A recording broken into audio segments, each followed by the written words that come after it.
জনপ্রিয় গায়ক অভিনেতা তাহসান খান আবারও বিবাহ বন্ধনে আবদ্ধ হতে যাচ্ছেন বলে খবর ছড়িয়েছে তার নতুন সঙ্গিনী মেকওভার আর্টিস্ট রোজা আহমেদ। বছরের শুরুতেই এ সুখবরটি তাহসানের ভক্ত অনুরাগীদের মধ্যে চমক সৃষ্টি করেছে।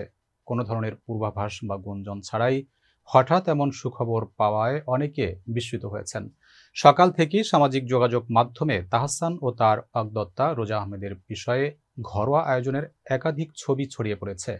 নবদম্পতিকে শুভেচ্ছা জানাতে নেটিজেনদের মধ্যে উত্তেজনা ও ভালোবাসার ঢল নেমেছে। বিশেষ করে রোজাকে তাহসানের পাশে দেখে ভক্তরা আপ্লুত ও আবেগে ভাসছেন। শুভেচ্ছা জানিয়েছেন বিনোদন অঙ্গনের অনেকে। এমনও লিখেছেন কেউ কেউ, অবশেষে চাঁদের আলো খুঁজে পেয়েছেন তাহসান, তার সেই প্রিয় গান যেন অবশেষে সত্য হয়ে ধরা দিল। সকাল 10টা 20 মিনিটে তাহসান সংবাদ মাধ্যমকে বললেন, এখনো বিয়ে হয়নি, কোনো আনুষ্ঠানিকতাও হয়নি, একটা ঘরোয়া আয়োজন ছিল, সেখানে এ ছবিগুলো তোলা।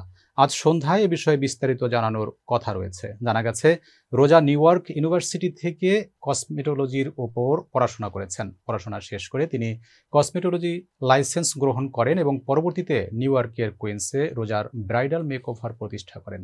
প্রায় 10 বছরের বেশি সময় ধরে বাংলাদেশে এবং যুক্তরাষ্ট্রে ব্রাইডাল মেকআপ আর্টিস্ট হিসেবে কাজ করেন রোজা আহমেদ। সামাজিক মাধ্যমে রয়েছে তার অসংখ্য অনুসারী এবং নেটিজেনদের কাছেও জনপ্রিয়তা।